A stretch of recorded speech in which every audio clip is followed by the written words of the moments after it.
We used the money from your mother-in-law's savings for this trip. It'll eventually become Tyler's inheritance anyway, so it's fine, right? My brother and his wife rushed over immediately after my mother passed away, not to offer condolences, but to get her bank book and withdraw her savings before I could submit her death certificate to the government office.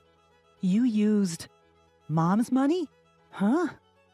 Trying to suppress my anger, I asked Carol, who casually responded, "Yeah, we spent about $10,000 on the trip, LOL.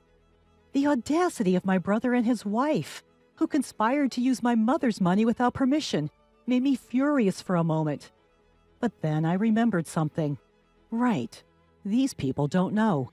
I couldn't help but laugh. Ha ha ha. My condolences. Carol looked puzzled by my sudden laughter. What's wrong with you? Did the shock of us using the money make you go crazy? Of course, I wasn't going crazy. I just couldn't help but laugh when I imagined the surprised faces of my brother and his wife when they found out the truth and their miserable fate. Their carefree days were probably numbered. I am Samantha, a very ordinary office worker, raised by kind parents. My parents were always good-natured, constantly thinking about what they could do for others.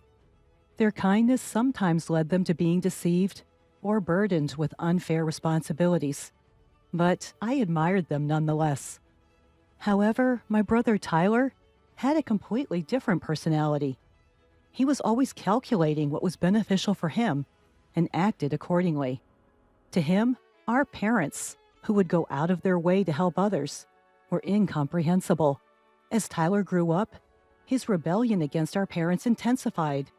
In high school, he began to demand more money from them, saying, "If you can afford to do something for others, you can give me more allowance." Despite accepting Tyler's personality, our parents never changed their beliefs. Their unwavering character only frustrated him more. Tyler's negative feelings towards our parents only grew stronger in college. Taking advantage of the fact that our parents paid for his tuition, Tyler spent his college days partying and eventually failing a year, which caused them trouble. Parents should naturally devote themselves to their children, right? Or can you only be kind to others, but not your own family? Tyler continued his selfish behavior with such justification. I once heard him brag to his friends, "My parents are so gullible, LOL." After graduating college, Tyler moved out and started living on his own. Although he left home without notice, he complained, "I can't live a decent life on my first paycheck," and kept coming back to our parents' house to get living expenses before returning to his own place. Our parents worried about him and kept giving him money as requested. When I got a job, I decided to support our parents financially in place of Tyler. Samantha, it's your hard-earned money, so you can use it however you like. Although my parents said this, I wanted to help them, so I continued to give them money as if it were their grocery expenses. This lifestyle continued for several years, and Tyler, who only showed up to ask for money, unusually invited me and our parents to a restaurant to talk. At the meeting place, a beautiful woman was sitting next to Tyler. "Dad, Mom, Samantha. Let me introduce you. This is my girlfriend, Carol."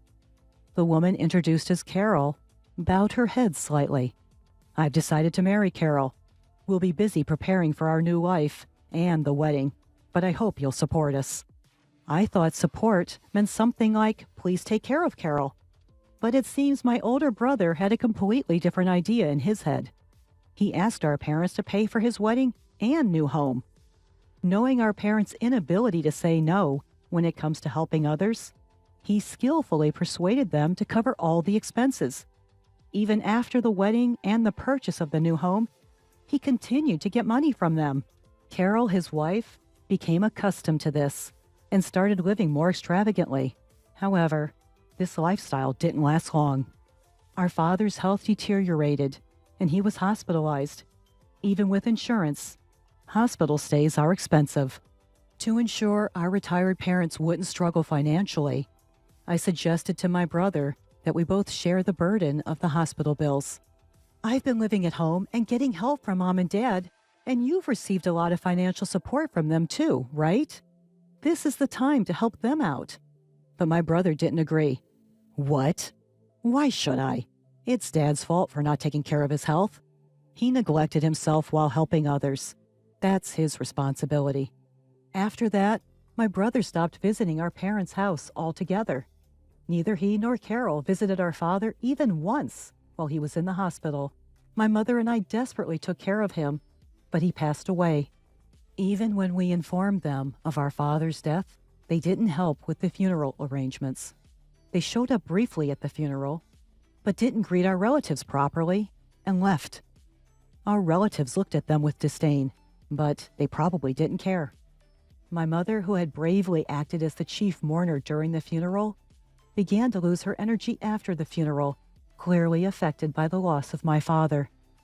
Tyler, Mom has been feeling down lately. She wants to see you. Can you visit her at home sometimes? When I asked my brother, he thought for a moment and then said, "By the way, what happened to Dad's inheritance?" "It all went to Mom. It seems they had decided that's what they would do when Dad was still alive." "I see. So Mom has the money now, right?"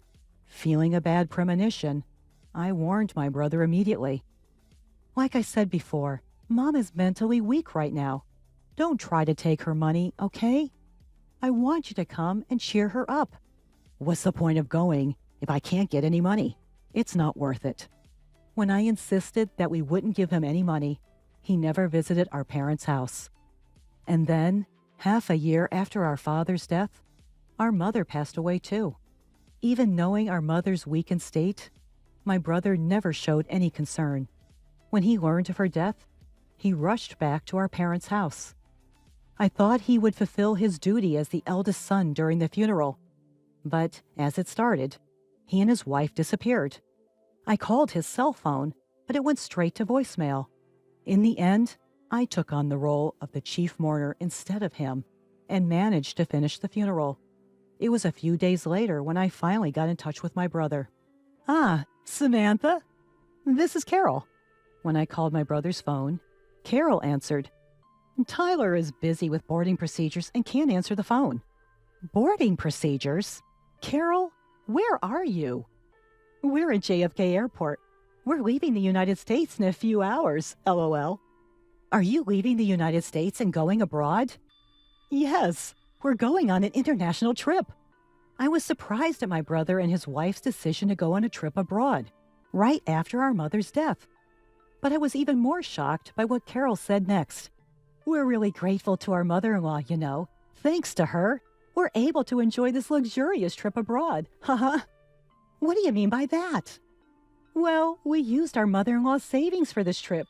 It was going to be Tyler's inheritance anyway, so why not?" "From Mom's savings? How did you get that money?" "When we visited her house, we borrowed her bank book and seal. We knew we wouldn't be able to withdraw money once the death certificate was submitted, so we hurried." The real reason they rushed to our mom's house after her death was to get the bank book and withdraw the money before I submitted the death certificate. "So you use Mom's money?" Trying to suppress my anger, I asked Carol, and she casually replied, "Yes, we already spent $10,000 on the trip expenses. It's a good thing Tyler's plan worked out." For a moment, I was furious at the audacity of my brother and his wife for using our mom's money without permission. But then I remembered something. That's right. They don't know. I couldn't help but laugh. Serves you right."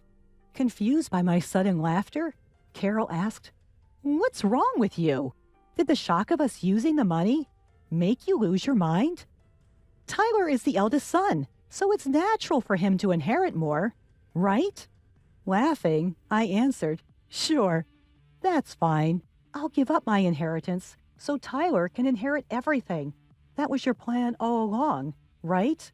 Upon hearing this, Carol happily said, "Oh my, you're quite understanding."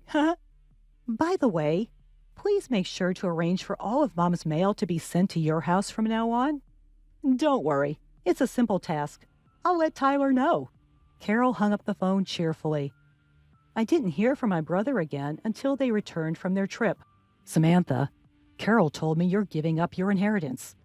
Yes, but more importantly, did you handle the mail forwarding for Mom's mail? Yeah, I took care of it as soon as we got back. Good to know. You're not going to change your mind later, are you? You won't say you should have inherited after all? Of course not. I still believe my decision was the right one. Well, it's only right that I, the eldest son, inherit everything. Haha. My brother said this and ended the call in high spirits. But a few weeks later, he called again, sounding panicked. There's a collection notice addressed to Mom in her mail. What's this about? Oh, is it from the bank? Our parents always wanted to help people in need and would accept any request. This included money matters. If someone asked to borrow money, they would even borrow from the bank to lend to others or become a guarantor if asked. As a result, their debt grew more and more. The amount of debt was far greater than the savings, so inheriting would clearly put them in the red. Did you know about this? My brother raised his voice. You knew Mom had debt, right? Why didn't you say anything? There was no point. What? You're saying it's meaningless? You knew about the debt, so you gave up your inheritance, right? If I had known, I would have given it up too. That's impossible. Why the hell is it impossible? Tyler, you took money from Mom's bank account to go on vacation, didn't you? So what? What does that have to do with giving up the inheritance? It's a big deal. What you did is considered a simple acceptance of the inheritance. Simple? What does that mean? Explain it so I can understand.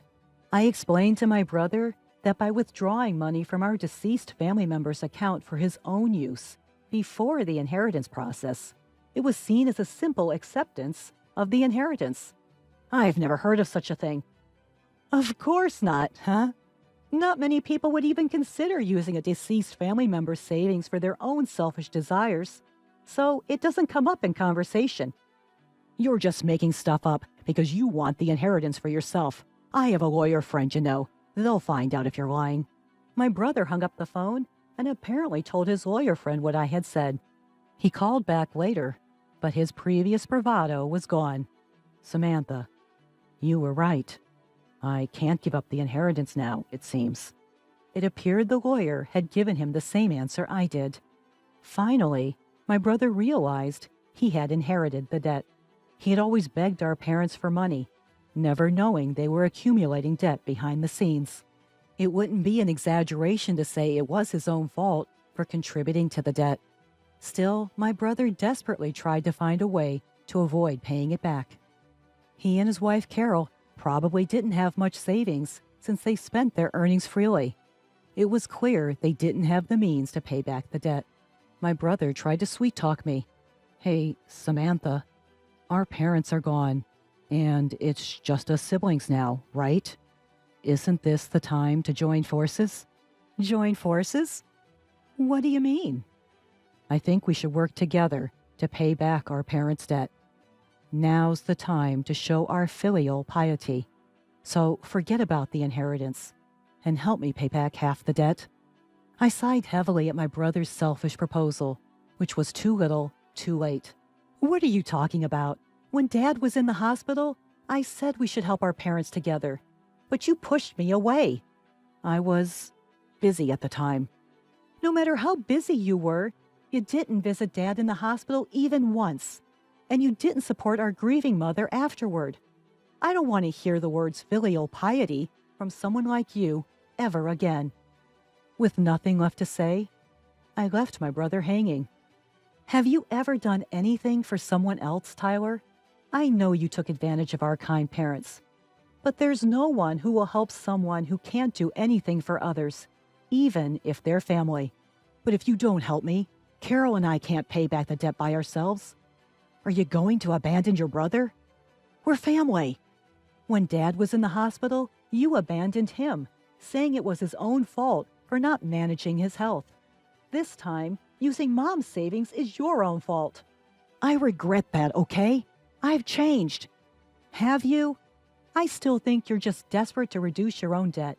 And even if you've changed, the person you should apologize to is no longer in this world. It's too late. I cut off my brother and hung up the phone. I had no intention of helping him after all the trouble he had caused our parents throughout the years.